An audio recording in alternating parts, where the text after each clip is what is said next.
నమస్తే అండి. నేను మీ ఏరియా మాట్లాడుతాను. జగ్గంపేట నియోజకవర్గం జనసేన పార్టీ కిరణపూడి మండలం నుండి.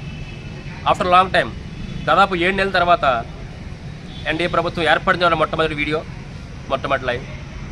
దానికి ముఖ్య కారణం ప్రస్తుతం రాష్ట్రంలో నలుగుతున్నటువంటి డిప్యూటీ సీఎం అనే ఒక ఇష్యూ పైన.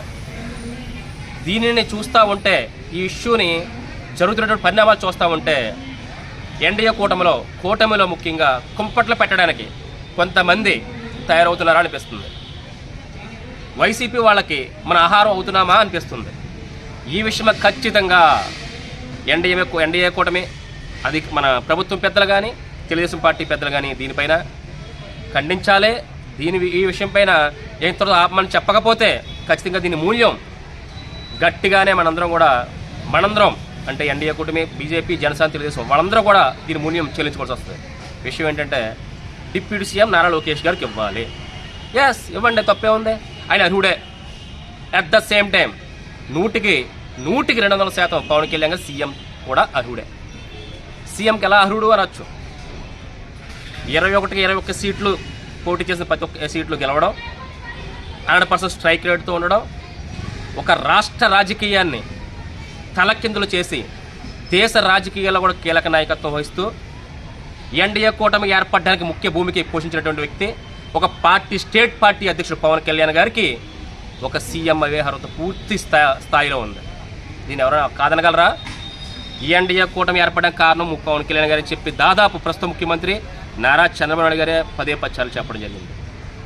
వాళ్ళందరినీ ఒప్పించి, బీజేపీ పెద్దలను ఒప్పించి, తను నష్టపోయినా సరే పార్టీ పరంగా, వ్యక్తిగతంగా ఆయన రాష్ట్ర ప్రయోజనాల కోసం చూసిన వ్యక్తి పవన్ కళ్యాణ్ గారని చెప్పి ప్రస్తుత ముఖ్యమంత్రి చంద్రబాబు నాయుడు గారు చెప్పడం జరిగింది. సో అటువంటి వ్యక్తికి ముఖ్యమంత్రి అవడానికి అర్హత ఉంది కదా?